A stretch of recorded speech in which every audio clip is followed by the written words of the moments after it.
আসসালামু আলাইকুম ওরহমতুল্লাহি ওয়া বারাকাতুহু।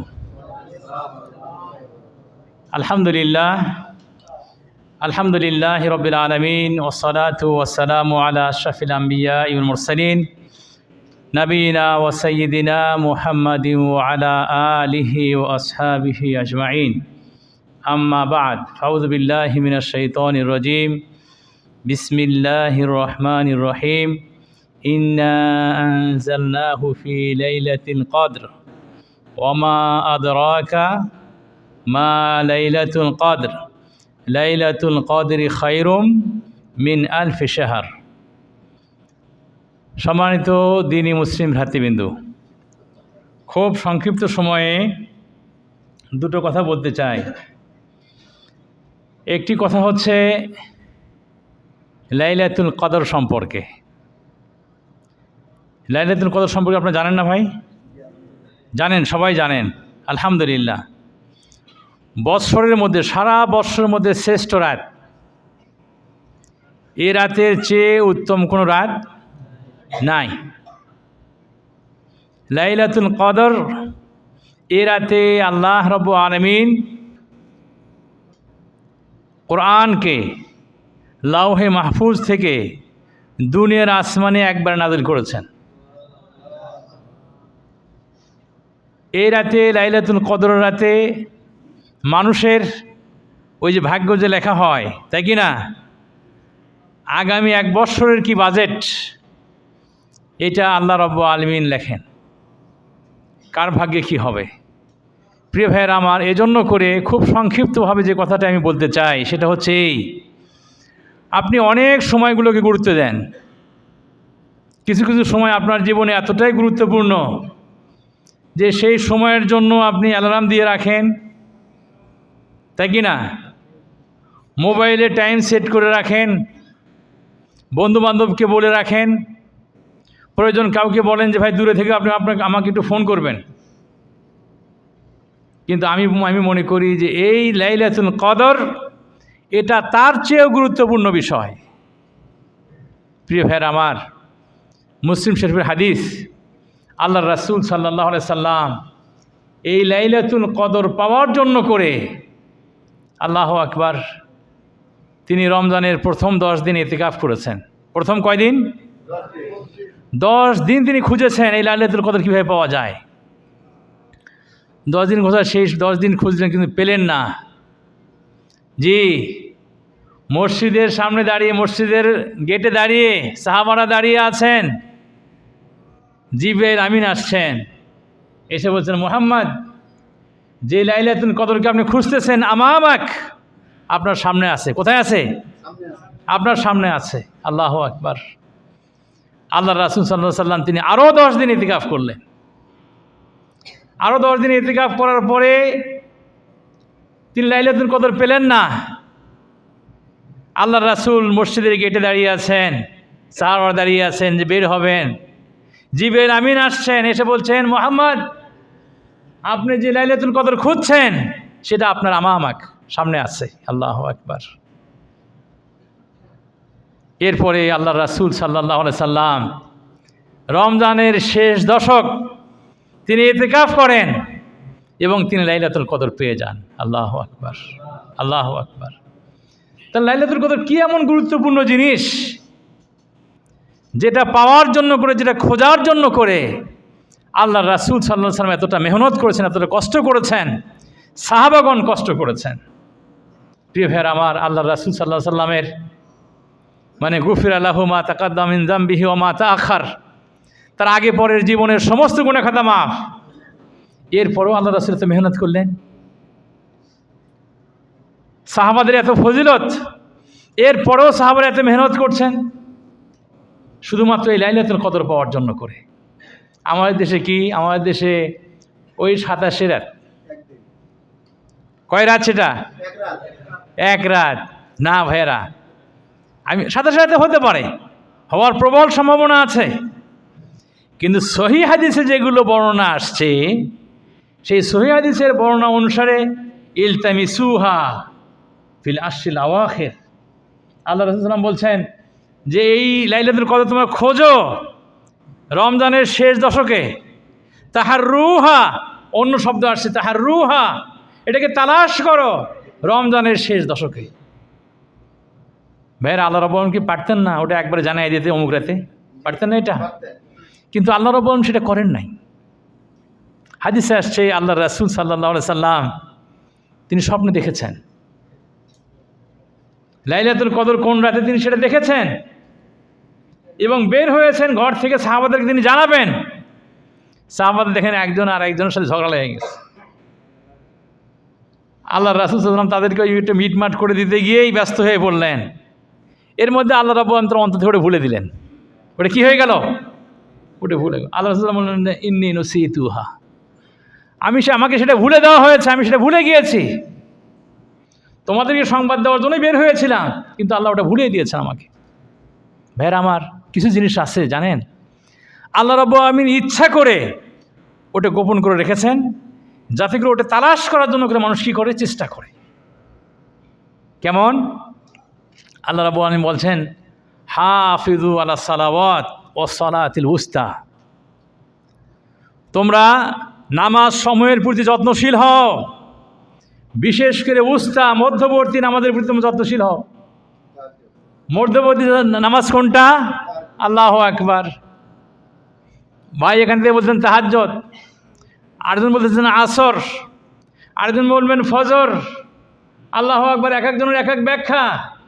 ওলামায়ে কিরাম বলেন আল্লাহ রাব্বুল আলামিন ওটা বলে দেন না এ কারণে, যাতে করে সবগুলো নামাজ মানুষ হেফাজত করার কি করে, চেষ্টা করে। আল্লাহু আকবার। হাদিসে আসছে আল্লাহ রাসূল সাল্লাল্লাহু আলাইহি সাল্লাম বলেছেন, ইসমুল্লাহিল আযম, আল্লাহ রাব্বুল আলামিনের ইসমে আজম আছে। ইসমে আজম আছে না? হ্যাঁ, ইসমে আজমের কথা শোনেন নাই আপনারা? আরে কাজী নজরুল ইসলাম কবিতা লিখছেন। তো ইসমে আজম আছে আল্লাহ রাব্বুল আলামিনের। সেই ইসমে আজম কোনটা? আল্লাহু আকবার। ইসমে আজমের তো ফজিলত সবাই জানে। আল্লাহ রাসূল সাল্লাল্লাহু আলাইহি বলছেন, ইসমুল্লাহিল্লাযী ইযা দুইয়া আল্লাহ, আল্লাহর ওই নাম নিয়ে যখন আল্লাহকে ডাকা হয় তখন ইযা দুইয়াল্লাহু বিহি আজাব, আল্লাহকে ডাকলে পরে আল্লাহ বলেন সেই দোয়াটা কি করেন, কবুল করেন। ওয়া ইযা সুইলা বিহি উতিয়া, যখন আল্লাহর কাছে প্রার্থনা করা হয়, কিছু চাওয়া হয়, আল্লাহ রাব্বুল তাকে সেটা দিয়ে দেন। আল্লাহু আকবার। কিন্তু আল্লাহ রাব্বুল আলামিন ইসমে আজমটা কোনটা? এমন বলতেছে ইসমে আজম আল্লাহ, কেউ বলতেছে কি জুল জালালি ওয়াল ইকরাম, কেউ বলছে আহাদুস সামাদ। তার মানে জিনিসটা কি না, আল্লাহ রাব্বুল আলামিনের কাছে একদম পরিষ্কার করে দেওয়া নাই। হ্যাঁ, আপনাকে বলে দেওয়া আছে যে ইসমে আজমের গুরুত্ব অনেক। তাহলে ইসমে আজম অনুযায়ী আল্লাহর নাম নিয়ে তাকে ডাকতে হলে আপনার ডাক আল্লাহ রাব্বুল আলামিন যদি আপনি যদি চান যে আল্লাহ রাব্বুল আলামিন আপনার ডাকের জবাব দেবেন, আল্লাহ আপনার ডাক শুনবেন, আল্লাহ আপনার প্রার্থনা কবুল করবেন, যেটা আপনারা চান, তাহলে আল্লাহ রাব্বুল আলামিন সমস্ত নাম নিয়ে আপনাকে ডাকতে হবে। কথা কি বুঝে আসছে ভাইরা? যারা লাইলাতুল কদর পেতে চান তাহলে কোন রাত হলে হবে? শুধুমাত্র বলেন শেষ দশক। জাযাকুমুল্লাহ খান, আপনাদের বুঝে এসে গেছে, আলহামদুলিল্লাহ বুঝে এসে গেছে ভাইয়েরা। জি, বিশুদ্ধ হাদিসে আসছে, জি লাইলাতুল কদরটা হতে পারে 21-এর রাত। বিশুদ্ধ হাদিসে আসছে 23 তারিখের রাত, সহিহ হাদিসে আসছে 25 তারিখের রাত, সহিহ হাদিসে আসছে 29 তারিখের রাত, 27 তারিখের রাত। তাহলে আপনি কোন রাত বাদ দিবেন? আবার সহিহ হাদিস এটাও আছে লাইলাতুল উইতির, বেজর রাত। কোন রাত? বেজর রাত। ওলামায়ে কেরাম বলছেন এক এক দেশে এক এক দিন বেজর রাত হয়ে যায়, কাজী বেজর অবেজর সবগুলো রাতে আপনাকে জাগতে হবে। বুঝে আসছে ভাইরা? ইনশাল্লাহ আমরা জাগার চেষ্টা করব, কি বলেন? আল্লাহ আমাদের তৌফিক দান করেন। ভাইরা আমার, এটা আল্লাহ রাব্বুল আলামিনের পক্ষ থেকে আমাদের জন্য করে অনেক বড় একটা মেহেরবানি। আল্লাহু আকবার। আল্লাহ রাব্বুল আলামিনের পক্ষ থেকে আমাদের জন্য অনেক বড়, কি এটা? অনেক বড় মেহেরবানি। আপনি চিন্তা করেন, কাল কিয়ামতে আল্লাহ রাব্বুল আলামিনের নিকটে মানুষ আসবে, মানুষ হাজির হবে। হাজির হবে কি হবে? 1000 বৎসরের আমল নিয়ে হাজির হবে। 1000 বৎসরের কি?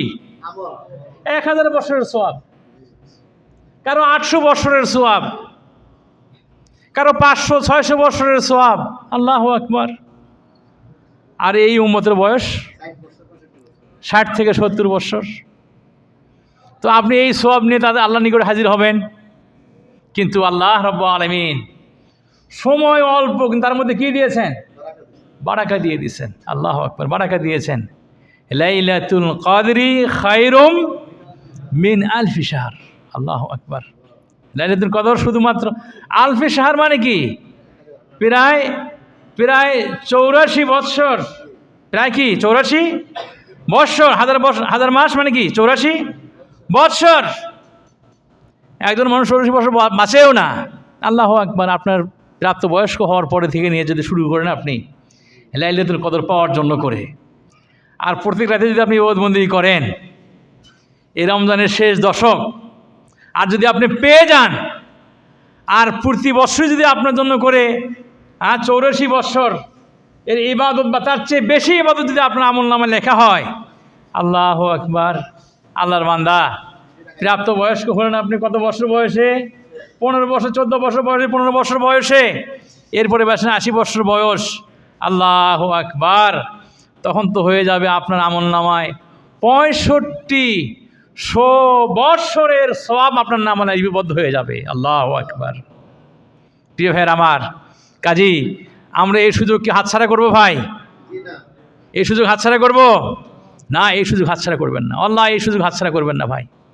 এটা অনেক বড় সুযোগ, এটা অনেক বড় সুযোগ ভাই। যেখানেই থাকেন, আপনার ডিউটি থাকুক না থাকুক, ছুটি থাকুক, নিজের ঘরে থাকেন, বাইরে থাকেন, যেখানেই থাকেন, রমজানের শেষ দশক প্রতিটি রাত খুব ভালোভাবে ইবাদতবন্দি করার চেষ্টা করেন। শুধু ইবাদতবন্দি আপনি করবেন না, আপনার স্ত্রী, আপনার বাবা মা যদি বেঁচে থাকে তাদেরকে নিয়ে, আপনার সন্তান সন্ততি, ছেলে মেয়ে, তাদেরকে নিয়ে সবাই মিলে ইনশাআল্লাহ চেষ্টা করবেন। আল্লাহ তৌফিক দান করেন। আয়েশা সিদ্দিকা রাদিয়াল্লাহু তাআলা আনহা তিনি বলেছেন, আল্লাহ রাসূল, আমি যদি লাইলাতুল কদর পেয়ে যাই তাহলে পরে আমি আল্লাহ রাসূল কি বলবো? আল্লাহ রাসূল দোয়া শিক্ষা দিয়েছেন যে তুমি বলবে, কুলি ইন্নাকা আফুবুন তুহিব্বুল আফওয়া ফাফু আন্নি। তুমি বলবে, আল্লাহুম্মা, হে আল্লাহ, ইন্নাকা আফু, তুমি ক্ষমাশীল, তুহিব্বুল আফওয়া, তুমি ক্ষমা করা কি পছন্দ করো, ফাফু আন্নি, অতএব আমি তোমার বান্দা, আমাকে তুমি ক্ষমা করে দাও। আল্লাহু আকবার। ভাইরা, আমাদের জীবনের গুনাহ খাতাগুলো মাপ চেয়ে নেওয়ার সুবর্ণ সুযোগ ভাই।